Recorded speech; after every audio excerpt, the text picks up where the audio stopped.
Before starting the video, like and subscribe my channel. Let's start the topic enzymes.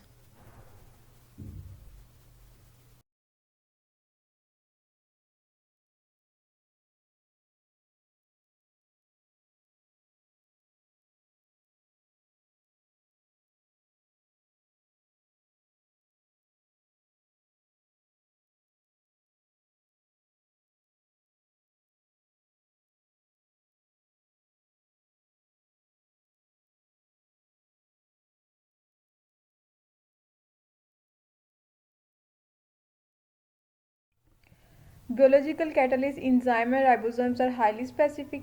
ये highly specific होते हैं और इसके reactants are called substrates. जो reactant है उसको सबस्ट्रेट कहते हैं इंजाइम में. जब सबस्ट्रेट एक्टिव साइट के साथ बाइंड होता है फिर सबस्ट्रेट कॉम्प्लेक्स बनता है और फिर प्रोडक्ट रिलीज होता है ऐसे. तो इसके अंदर जो रिएक्टेंट यूज़ होते हैं उसको हम सबस्ट्रेट कहते हैं. Substrate molecule bind to the active site of enzyme. जो सबस्ट्रेट मॉलिक्यूल्स हैं वो एंजाइम की एक्टिव साइट के साथ बाइंड करते हैं और the three dimensional shape of enzyme determine the specificity. तो ये एंजाइम की थ्री डिमेंशनल शेप होती है वो उसकी स्पेसिफिसिटी को डिटरमाइन करती है. Usually named with the suffix ase. Enzyme का हमेशा जो है ना वो उसका एंड जो है ना ASE एज. जिस कोई भी वर्ड जिसमें एंजाइम जो एंड पे AS आए उसका मतलब है वो एंजाइम है. Some reactions are slow because of energy barrier. जब रिएक्शन कुछ रिएक्शन जो है वो स्लो हो जाते हैं एनर्जी बैरियर की वजह से स्लो हो जाते हैं तो उस रिएक्शंस को हमें पूरा करने के लिए एनर्जी की ज़रूरत होती है. तो उस एनर्जी को हम एक्टिवेशन एनर्जी कहते हैं. एक्टिवेशन एनर्जी जो होती है वो रिएक्टेंट्स को अनस्टेबल फॉर्म में कन्वर्ट करती है. हायर फ्री एनर्जी देती है और वो एक स्टेट पे पहुंचा देती है जिस स्टेट को हम कहते हैं ट्रांजिशन स्टेट इंटरमीडिएट. इन एक्टिवेशन एनर्जी जो है वो हीटिंग किसी भी सिस्टम को हीट करने के बाद एक्टिवेशन एनर्जी प्रोड्यूस होती है. The reactants have more kinetic energy. फिर रिएक्टेंट्स जो होते हैं जो मतलब के सबस्ट्रेट होते हैं उनकी काइनेटिक एनर्जी ज़्यादा होती है. Enzymes and ribosomes lower the energy barrier by bringing the reactant together. enzymes और ribosomes जो होते हैं वो एनर्जी बैरियर की को जो है एनर्जी बैरियर को कम कर देते हैं और रिएक्टेंट्स को एक दूसरे के पास ले आते हैं ताकि वो रिएक्शन को प्रोसीड कर सकें. लाइक ये ग्राफ रिप्रेजेंटेशन में देखा जाए तो फ्री एनर्जी और टाइम कोर्स ऑफ रिएक्शन. इसमें देखते हैं कि रिएक्टेंट्स स्टेबल है एनर्जी बैरियर आ गया रिएक्शन स्लो डाउन हो गया. तो उसकी रिएक्शन स्लो डाउन हो गया तो उसके लिए हमें कोई एनर्जी चाहिए ताकि हम रिएक्शन को मज़ीद प्रोसीड कर सकें. तो उस एनर्जी को हमने एक्टिवेशन एनर्जी का नाम दिया. ये जो एक्टिवेशन एनर्जी है जब रिएक्शन को प्रोसीड करती है तो एक हाई ट्रांजिशन स्टेट इंटरमीडिएट में चाहिए वो अनस्टेबल स्टेट होती है. फिर वो अनस्टेबल स्टेट से फिर रिएक्शन प्रोसीड होता होता फिर वो प्रोडक्ट्स की फॉर्म में प्रोडक्ट्स बना देता है एंजाइम. ये टाइम कोर्स ऑफ रिएक्शन है. What are enzymes? The enzyme substrate complex is held together by hydrogen bond, electrical attraction or covalent bond. जब इंजाइम और सबस्ट्रेट आपस में बाइंड करते हैं मतलब इंजाइम एक्टिव साइड पे आके सबस्ट्रेट बाइंड करता है तो रिएक्शन इंटरमीडिएट रिएक्शन होता है वो इंजाइम सबस्ट्रेट कॉम्प्लेक्स बनाता है. ये दोनों आपस में बॉन्ड हेल्ड टुगेदर होते हैं मतलब ये दोनों चीज़ें आपस में किसी बॉन्ड की वजह से आपस में हाइड्रोजन बॉन्ड इलेक्ट्रिकल अट्रैक्शन और कोवलेंट बॉन्ड की वजह से आपस में बॉन्ड होते हैं. और फिर बाद में जो है इंजाइम अलग हो जाता है और प्रोडक्ट रिलीज हो जाती है. द इंजाइम में change when bond to the substrate but return to its original form. Enzyme जो है जब वो सबस्ट्रेट के साथ बॉन्ड होता है उसकी शेप चेंज होती है लेकिन जब वो प्रोडक्ट रिलीज होती है तो इंजाइम दोबारा अपनी असल वाली फॉर्म में दोबारा वापस आ जाता है. देखेंगे यहाँ पे सबस्ट्रेट है एक्टिव साइट और इंजाइम है.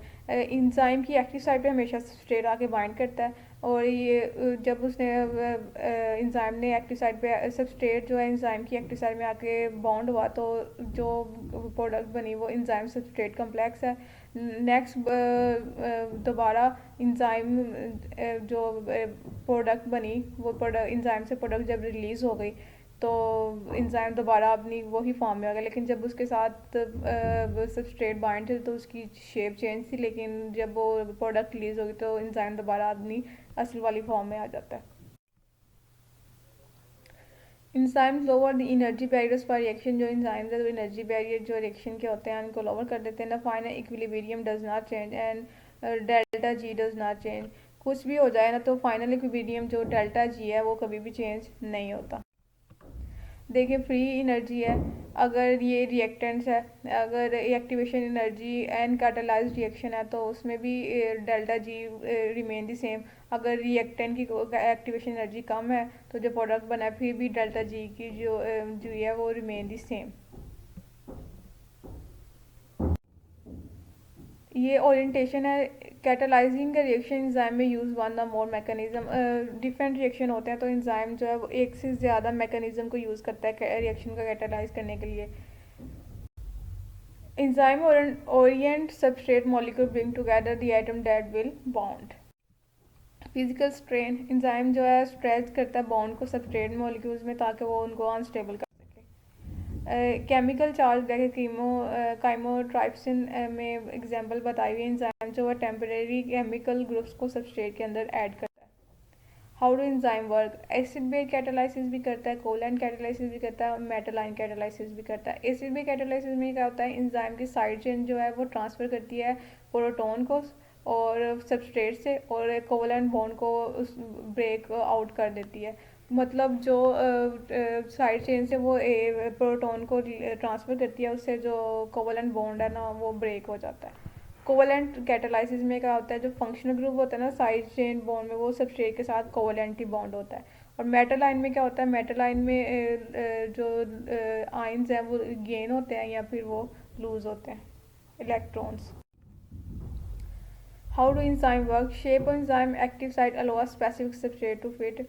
मतलब एक लॉक एंड की मॉडल में यह है कि एक स्पेसिफिक की एक स्पेसिफिक लॉक को खोलती है, ऐसे ही एक स्पेसिफिक सबस्ट्रेट एक स्पेसिफिक एंजाइम के साथ एक्टिव साइट के साथ बाइंड करता है।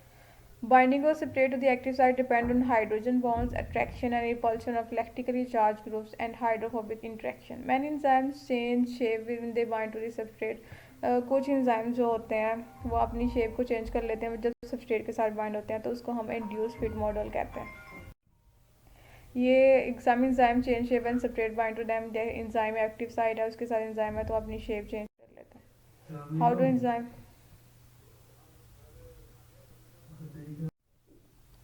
some example of non-protein partners of enzymes।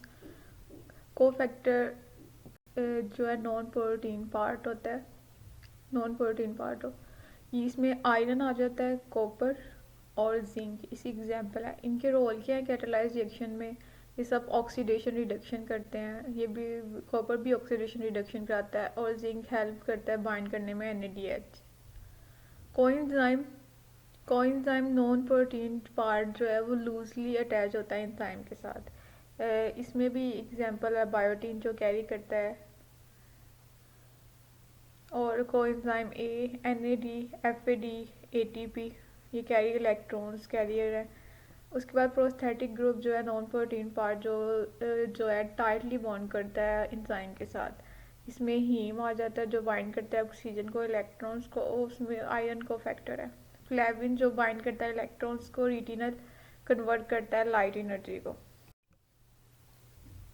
How do enzymes work, the rate of catalytic reaction depend on substrate concentration and enzyme efficiency. जो कोई भी कैटालाइज रिएक्शन जो एंजाइम में होता है वो उसकी सबस्ट्रेट की कॉन्सेंट्रेशन और उसके एंजाइम कितना एफिशिएंट है उस पर डिपेंड करता है।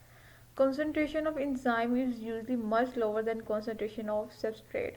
जो concentration जो है ना enzyme की वो lower होती है concentration of substrate से। As saturation all enzyme is bound to substrate maximum rate। saturation में जो तमाम enzyme होते हैं वो substrate से bond करते हैं maximum rate पर। Like ये reaction rate है, ये concentration of substrate, इसमें देखते हैं कि जो रिएक्शन एंजाइम के साथ हो रहा है वो मैक्सिमम रेट पे हो रहा है, और जो रिएक्शन विदाउट एंजाइम हो रहा है उसका जो रेट है वो मिनिमम है। तो ये है कि रिएक्शन अगर एंजाइम के साथ हो तो उसका मैक्सिमम रेट होता है, उसकी कॉन्सेंट्रेशन जो सबस्ट्रेट की कॉन्सेंट्रेशन है उसका रेट जो है मैक्सिमम होता है। अगर वो एंजाइम के बगैर हो तो उसकी कॉन्सेंट्रेशन ऑफ सबस्ट्रेट जो है वो कम होती है, उसका रेट ऑफ रिएक्शन भी कम होता है।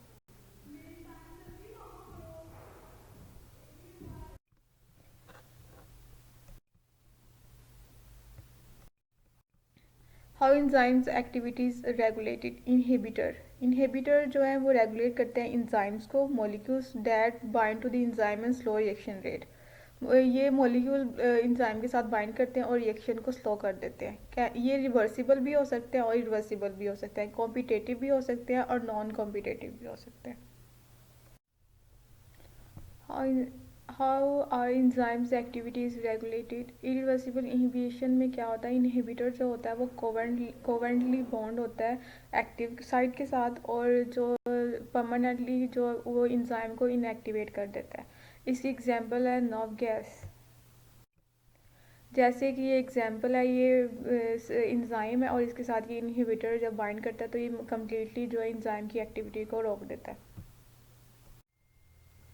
रिवर्सिबल इनहिबिशन में क्या होता है, इनहिबिटर जो होता है वो बॉन्ड होता है non covalently to the active site और prevent separate from binding.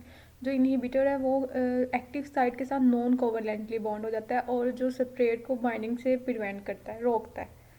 Competitive inhibitors वो इनहिबिटर होते हैं जो सिर्फ एक्टिव साइट पे ही आके अटैच होते हैं, एक्टिव साइट पे ही वो आगे अटैच होते हैं, जिसमें मतलब वो compete करते हैं नेचुरल सबस्ट्रेट से बाइंडिंग साइट पे, लेकिन वो सिर्फ एक्टिव साइट में आके बॉन्ड होते हैं। जैसे जब इनकी कॉन्सेंट्रेशन कम हो जाती है, रिड्यूस हो जाती है, तो वो एक्टिव साइट से डिटैच हो जाते हैं। जैसे ये देखिए कॉम्पिटेटिव इनहिबिटर है वो सिर्फ एक्टिव साइट पे ही जाके बॉन्ड होगा और किसी भी साइड पे जाके बॉन्ड नहीं होगा, लेकिन जो नॉन कॉम्पिटेटिव इनहिबिशन है वो किसी भी एक्टिव साइड पे आके नहीं बॉन्ड होगा और किसी साइड पे आके बॉन्ड होगा। जैसे non competitive inhibitors bind to the enzyme at different sides, वो इंजाइम की किसी भी साइड पे जाके बॉन्ड हो सकता है, not the active side. The enzyme change shape and alter the active side, ये जो इंजाइम अपनी शेप और अपनी एक्टिव साइड को चेंज कर सकता है नॉन कॉम्पिटेटिव इनहिबिटर्स। एग्जाम्पल है, सबस्ट्रेट है और ये एक्टिव साइट और ये नॉन कॉम्पिटेटिव इनहिबिटर है, वो किसी भी इंजाइम की किसी भी साइड पे जाके अटैच हो सकता है, लेकिन जो कॉम्पिटेटिव है वो सिर्फ एक्टिव साइड में अटैच होगा। How are enzymes activity is regulated? Allo with different stereos means shape. Allosteric regulators are natural non-competitive reversible inhibitor हैं, ये natural non-competitive irreversible inhibitors हैं और activator है enzyme activity के। जो enzyme जो कि एक से ज़्यादा शेप में exist करते हैं, वो एक्टिव फॉर्म में बाइंड करते हैं सबस्ट्रेट के साथ और इनएक्टिव फॉर्म में वो कैनॉट बाइंड सेपरेट, वो इनएक्टिव फॉर्म में वो सेपरेट के साथ बाइंड नहीं करते बट इनहिबिटर के साथ वो बाइंड करते हैं। Most allosteric enzymes are protein with quaternary structure, जो ज़्यादा एलोस्टिक इंजाइम होते हैं वो प्रोटीन होते हैं और इनका क्वाड्रेटरी स्ट्रक्चर होता है। एक्टिव साइट जो है उसकी is on the catalytic subunit, inhibitors and activators bind to the regulatory subunits. Allosteric regulation, an effector molecules bind to the regulatory subunit inducing the enzyme to change its shape। Effector molecular जो वो regulatory सब unit के साथ bind करता है तो वो enzyme को इंड्यूस करता है कि वो अपनी शेप को चेंज कर लें। इफेक्टर कैन इधर इनहिबिट और एक्टिवेट इंजाइम, इफेक्टर जो है वो इंजाइम की एक्टिविटी को रोक भी सकता है और स्टार्ट भी कर सकता है। Allosteric effectors are important regulator of metabolic pathways. Allosteric जो है इंजाइम वो इंजाइम की एक्टिविटी को रोक भी सकता है और इंजाइम की एक्टिविटी को स्टार्ट भी कर सकता है, एक्टिवेट भी कर सकता है। अगर वो इनएक्टिवेट फॉर्म में है तो जैसे कि ये कैटालिटिक सब यूनिट, इनहिबिटर साइड पर रेगुलेटरी सब यूनिट है, यहाँ पे आगे एलोस्टेरिक इनहिबिटर आगे अटैच हुआ है तो कोई भी प्रोडक्ट की फॉर्मेशन नहीं हुई। लेकिन अगर वो एक्टिव फॉर्म में है तो वहाँ पे आगे सबस्ट्रेट भी लगा है और एलोस्टेरिक एक्टिवेटर भी लगा है तो प्रोडक्ट की फॉर्मेशन हो जाएगी। How are enzymes activities regulated? Feedback inhibition. For more metabolic pathways, an early reaction is commitment step, other reactions and happen in sequence. जो फीडबैक इनहिबिशन है वो एंड प्रोडक्ट इनहिबिशन और बायोफीडबैक कहते हैं उसको। The final product at as non competitive inhibitor, जो final product है उसको वो नॉन कॉम्पिटेटिव इनहिबिटर है अर्लियर एंजाइम की और जो कि पाथवे को शट डाउन कर देती है। ये उसकी एग्जांपल है कैसे फीडबैक इनहिबिशन होती है मेटाबॉलिक पाथवे की। स्टार्टिंग मटीरियल से इंटरमीडिएट मटीरियल से प्रोडक्ट से फिर एंड प्रोडक्ट कैसे बनती है। Covalent modification. A functional group is covalently linked to the enzyme, induce the enzyme to change its shapes or activity. Functional group जो है वो enzyme की activity और उसकी shape और उसकी activity को induce करने में बहुत ही important role play करता है. Covalent modification is the inhibitor activate the enzyme. ये covalent की modification enzyme की activity को रोक भी सकती है और activate भी कर सकती है. pH जो इंजाइम की एक्टिविटीज़ में वेरियस फैक्टर अफेक्ट करते हैं, जिसमें पीएच, टेम्परेचर. पीएच कैसे अफेक्ट करती है? Every enzyme is most active at particular pH. हर इंजाइम एक स्पेसिफिक पीएच पे एक्टिवेट होता है. PH influence the ionization of functional group. PH जो है फंक्शनल ग्रुप की आयनाइजेशन में अफेक्ट करती है. For example lower pH has high H concentration होती है और may react with H to form covalent bond COOH which is no longer charged. This affects folding as an enzyme function. Example है pH affect enzyme activity. ये इस side पे reaction rate है और नीचे पीएच है कि पीएच पे कैसे इफेक्ट है. अगर पीएच 7 जो है वो न्यूट्रल पीएच होती है. अगर 7 से ज़्यादा है तो बेसिक पीएच बेसिक में आ जाएगा. अगर वो 7 से कम है तो एसिडिक में आ जाएगा. तो ये रिएक्शन में पेप्सिन है, पेप्सिन इंजाइम है, उसकी पीएच जो है वो मतलब 3 तक है, तो ये जो है ये एसिडिक है. आगे काइमोट्रिप्सिन, इसकी एक्टिविटी की रेंज 5 से 10 तक है, तो ये बेसिक में आ जाता है. या आर्गिनेज ये भी बेसिक में आ जाता है. टेम्परेचर कैसे अफेक्ट करता है इंजाइम की activity? Every enzyme has optimal temperature. Her enzyme का एक अपना ऑप्टिमल टेम्परेचर होता है. हाई टेम्परेचर होता है तो नॉन कोवलेंट बॉन्ड जो होते हैं वो ब्रेक होना शुरू हो जाते हैं. इंजाइम जो अपना टर्शरी स्ट्रक्चर खो देता है और वो डीनेचर हो जाता है हाई टेम्परेचर पे. जैसे कि रिएक्शन रेट है, ये ऑप्टिमम टेम्परेचर, ये मैक्सिमम रेट है. ये टेम्परेचर है, ये ऑप्टिमम टेम्परेचर की रेंज यहाँ तक होनी चाहिए. अगर वो मैक्सिमम रेट पे चला जाए टेम्परेचर तो इंजाइम डीनेचर हो जाता है. Structure variation. Isozyme enzymes that catalyze the same reaction but have different properties such as optimal temperature. enzyme जो कि सेम रिएक्शन करे पर उसकी जो प्रॉपर्टीज़ है वो डिफरेंट हो, जैसे कि ऑप्टिमल टेम्परेचर है, तो उस ऐसे एंजाइम्स को हम आइसोजाइम्स कहते हैं. Organism can use isozyme to just the temperature changes. जो ऑर्गेनिज्म है वो आइसोजाइम यूज़ करते हैं ताकि वो अपने टेम्परेचर चेंजेस को एडजस्ट कर सकें. Enzymes in humans have higher optimal temperature than enzymes in most bacteria. Humans के अंदर हायर ऑप्टिमल टेम्परेचर है बैक्टीरिया से अगर उसका कंपैरिजन किया जाए. A fever can denature the bacteria enzyme. कुछ जो है वो बैक्टीरिया एंजाइम को डीनेचर कर